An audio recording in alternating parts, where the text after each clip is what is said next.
Olá para vocês, eu sou Ivan Lima. Você já deve estar cansado de ouvir que conhecemos mais sobre outros planetas do que as profundezas do nosso mar, não é? É um ambiente realmente misterioso, responsável por engolir muitas navegações e até aviões durante a história da humanidade, não é?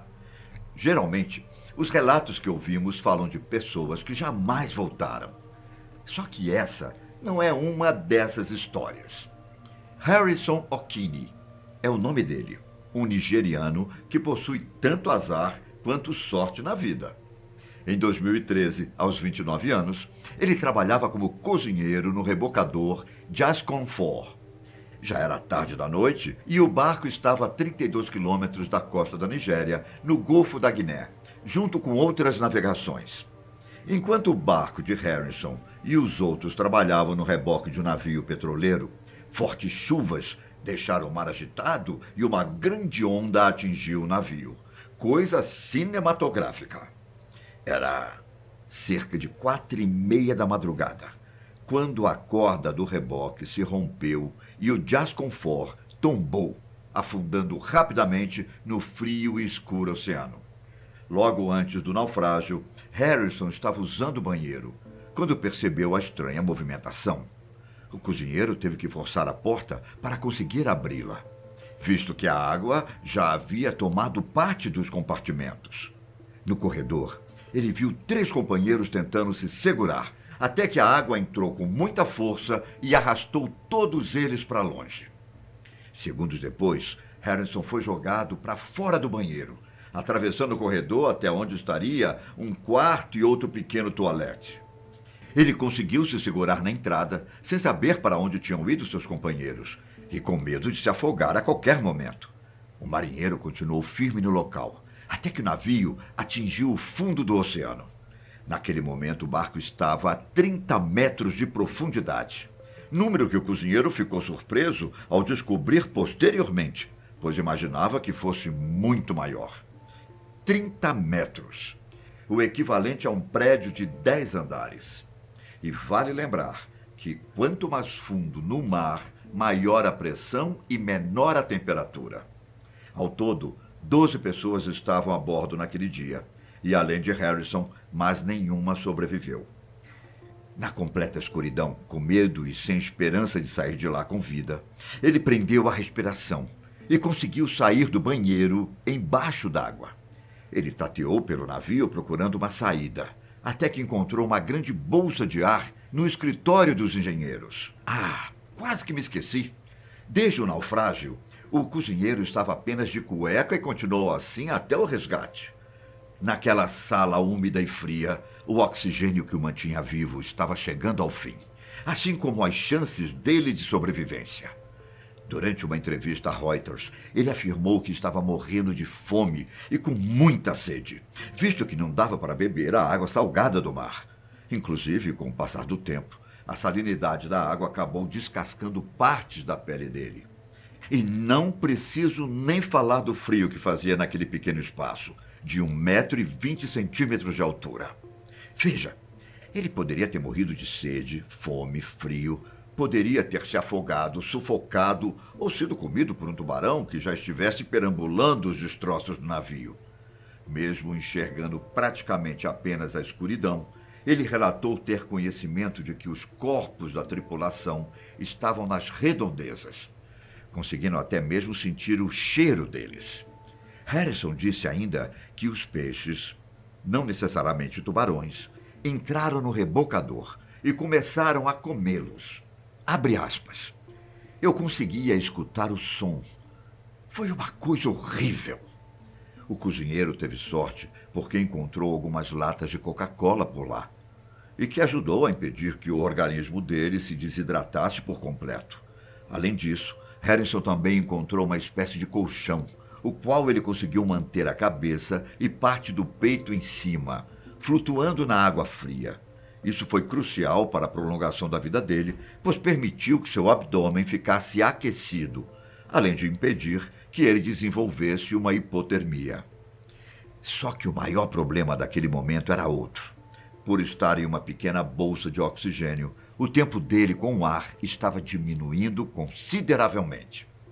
Levando em consideração o tamanho do lugar e a pressão exercida pela água, estima-se que ele tinha apenas 60 horas de oxigênio. Além dessa questão, também havia o ponto de que ele poderia ter respirado muito e bombeado bastante dióxido de carbono no espaço. Com bastante dióxido de carbono naquela bolha, Harrison poderia ter morrido envenenado pela atmosfera tóxica.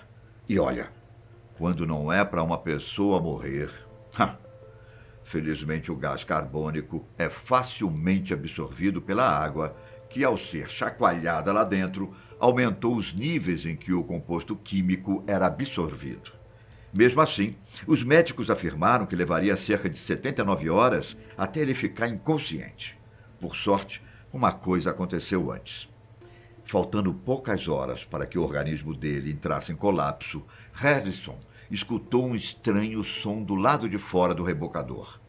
O que o cozinheiro não sabia era que a empresa em que ele trabalhava, e a Ventures África Ocidental, que era a dona da embarcação, havia enviado uma equipe de resgate para achar a tripulação e os destroços do naufrágio. Bom, na cabeça do cozinheiro, o barco estava muito fundo no oceano e não teria como ser encontrado. A confusão deve ter sido maior que o sentimento de surpresa, para falar a verdade. Assustado e desesperado para ser salvo, Harrison nadou rapidamente para baixo, pegou uma espécie de filtro de água e começou a martelar do lado de dentro, na esperança de que alguém o ouvisse. E olha, parece que eles ouviram. Os mergulhadores do resgate invadiram a embarcação e nadaram pelo local em busca de qualquer vestígio dos tripulantes. Harrison conta que, passados alguns minutos, ele viu uma luz logo abaixo e teve que pensar rapidamente em como agir. Todo debilitado, ele agarrou o braço de um dos mergulhadores e olha, é provável que o cara tenha desmaiado ali mesmo. Imagina. A luz foi chegando mais perto, se transformando em uma lanterna acoplada à cabeça do mergulhador. O próximo passo era soldar uma máscara de oxigênio para Harrison e levá-lo para a superfície. Na verdade, não exatamente. Ele não podia subir direto, porque a rápida mudança de pressão faria com que o organismo dele desenvolvesse uma síndrome da descompressão. Veja, 78% do ar é composto por nitrogênio e a alta pressão o dissolve, fazendo com que ele vá para o tecido adiposo. À medida em que a pressão começa a voltar ao normal, o nitrogênio viaja para o sistema sanguíneo e retorna ao estado gasoso. Caso o mergulhador suba rapidamente, a ação pode influenciar no surgimento de grandes bolhas de nitrogênio, o que acabará obstruindo a circulação sanguínea. Devido a esse fenômeno, o mergulhador deve ficar atento e retornar à superfície em etapas, com paradas para que o gás tenha o tempo necessário para viajar pelos vasos sanguíneos até chegar aos pulmões e ser expelido em seguida. O tempo de subida varia de acordo com a profundidade e o tempo em que uma pessoa ficou submersa. Harrison ficou quase 72 horas lá embaixo, a mais de 30 metros de profundidade.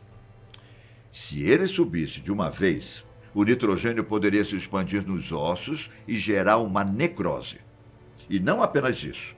Sintomas de cansaço, dor de cabeça também seriam sentidos, assim como poderia gerar um acidente cardiovascular, ferida no ouvido interno, erupções cutâneas, manchas na pele e bolhas na cavidade abdominal. Ou seja, se Harrison não fosse levado da maneira correta, tudo o que o cozinheiro enfrentou teria ido para o ralo e ele poderia morrer durante o resgate.